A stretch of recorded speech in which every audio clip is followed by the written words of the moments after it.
만나서 반갑습니다. 저는 수학을 가르치는 한정윤입니다. 자, 여러분 이제 제로나 한 큐를 끝내고 있는 친구들도 있을 것이고 아니면 제로를 끝내고 한 큐를 들어가고 있는 친구들도 있을 것이고 조금 늦게 시작해서 제로를 이제 보고 있거나 또는 한 큐를 이제 보고 있는 친구들 되게 다양하게 많은데요. 내가 맨날 얘기하지만 아무리 우리가 진도를 빡세게 나가고 나를 열심히 쫓아와도 복습을 안 하면 그냥 말짱 꽝이라고 봐야 돼. 왜냐면 우리가 알고 있는 것도 많아. 하지만 모르는 거는 그 당시에는 나랑 같이 풀면 이해가 돼. 그래서 여러분들이 제일 많이 하는 얘기가 선생님이랑 같이 풀면 되는데 혼자 풀려면 못 풀겠어요. 자, 그게 왜 그러냐면 당연히 저는 여러분들이 이해할 수 있게 꼼꼼히 천천히 설명을 하니까 아 그렇구나 이렇게 푸는 거구나 하고 다 이해가 되고 넘어가겠죠. 근데 아 오케이 하고 딱 시간이 흘러갔을 때 먼 미래에 다시 보면 이 문제 어디서 본 것 같은데 그때도 그렇듯 이번에도 나는 이걸 어떻게 푸는지 모르겠어. 이 상황으로 돌아간단 말이야. 무슨 말인지 아시죠? 이게 에빙하우스 망각곡선이라는 아주 오래된 사실은 연구 결과예요. 이게 무조건 맞다는 아니야. 학습 10분 후 망각이 시작된다? 아닐 수도 있어. 우리가 그냥 그날 배운 거 그날 저녁까지 계속 기억이 날 수도 있어요. 옛날의 연구 결과에 의하면 학습 10분 후부터 망각이 시작이 되니까. 그래서 사실은 나도 그렇고 고등학교 때 수업이 딱 끝나면 그 쉬는 시간 10분 동안 그때 미친 듯이 빵 사 먹으러 가라고 사실 그게 있는 건 아니란 말이야. 물론 화장실도 가고 쉬기도 하고 그것도 맞아요. 그냥 나는 그랬어. 그 10분 동안에 우리가 수학을 쫙 배웠어. 근데 모든 걸 다 못 푸는 건 아니잖아요. 겨우 선생님 설명을 듣고 이해가 된 부분도 있고 근데 이런 부분을 나는 보통 쉬는 시간 10분에 좀 다시 봤어요. 그렇게 생각을 했을 때 뭐 학습 10분 후에 망각이 시작돼서 다음 날이면 70% 이상이 없어진다라는데 우리가 분명히 다음 날 다시 풀었을 때 못 풀었던 경험들이 있을 거예요. 그걸 생각했을 때 그 망각되는 게 분명히 있긴 있다라는 얘기고 그렇게 해서 한 달이 지나면 그냥 80% 이상이 날아간다는 거야. 그래서 여러분들이 이제 저한테 자주 물어보는 게 선생님 진도를 어떻게 나가는 게 좋을까요? 수원수투 확동, 수원수투 미적을 같이 나갈까요? 따라 나갈까요? 이것들을 다 들었는데 복습은 언제 하는 게 좋을까요? 이런 질문이 굉장히 많아요. 그래서 요거에서 이제 볼 수 있는 게 기억량이 10분이 지나면 이만큼이 떨어지는데 이때 다시 공부를 해서 다시 100으로 살려놓으면 아까보다 일주일 뒤에 더 많은 기억이 남아있을 것이고 다시 한번 복습을 하면 또 덜 떨어지게 되는 거고 한 주 있다가 다시 또 복습을 하면 또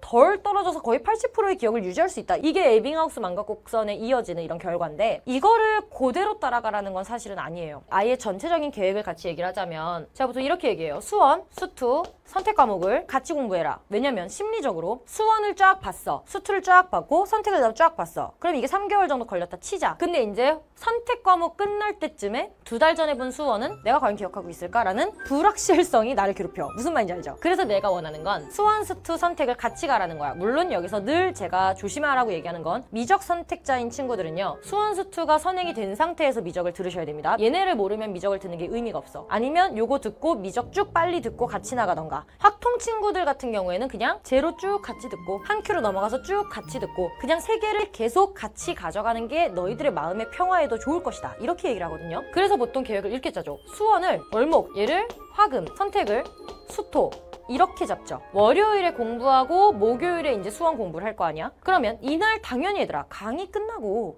내가 오늘 강의에서 몰랐던 내용들, 새로 배운 개념들 처음부터 한번 쭉 보시고 못 풀었던 문제들 다시 풀어보고 당연히 월요일에 수업 끝에 그 작업이 이렇게 들어갈 거야. 이게 없이 그냥 책 닫는 친구들 지금 깜짝 놀란 것 같은데 아니죠? 요게 당연히 이렇게 딱 탄탄하게 그날 배운 거를 복습을 했을 상태로 월요일을 넘기셔야 되고 그리고 이제 목요일에 다시 왔을 때 우리가 월요일에 약간 찝찝했던 거 있잖아. 여기에서 확인하시면 돼요. 물론 여기서는 1일 뒤에 공부를 하라고 하지만 우리의 인생이 그러기엔 너무 빡세. 그치? 수학만 공부하는 것도 아니고 국영수 탐구에 뭐 외국어까지 하는 친구들도 있고 우리가 할 게 너무 많기 때문에 다음날 하면 시간표가 굉장히 복잡해져요. 물론 다음날 한번 시간이 된다면 살짝 아침 일찍 1시간 정도 봐주면 제일 좋아. 근데 그게 안 된다면 그냥 3일 뒤에 이 아침에 이날 배웠던 걸 다시 보면 어떻겠냐는 거야. 이날 배운 거는 다시 한번 이렇게 들어가겠지. 이렇게 복습을 해 놓으시고 똑같이 수원수투 선택을 다 마찬가지로 하신 다음에 비어있는 날 언제예요? 일요일이죠. 이날은 뭘 해야 돼? 일주일치 전체 복습을 하시는 겁니다. 그냥 복습의 시간을 몇 시간을 잡아. 몇 시간 동안 어떤 과목을 복습할 것인지 복습의 날로 일단 어느 부분만큼은 잡아놔야 된다는 거야. 그리고 시간이 남았을 때 추가로 진도를 나가시면 되는 거니까요. 이렇게 해서 복습을 잡으시면 요날 당일 당일에 1차적으로 복습을 한번 하고요. 목요일 왔을 때 3일 뒤에 두 번째 복습을 하게 되고요. 그 다음 일요일 날 여기서 세 번째 복습을 하게 돼요. 마지막에 한 번 더. 내가 원하는 거는 여기 한 달 뒤 있잖아.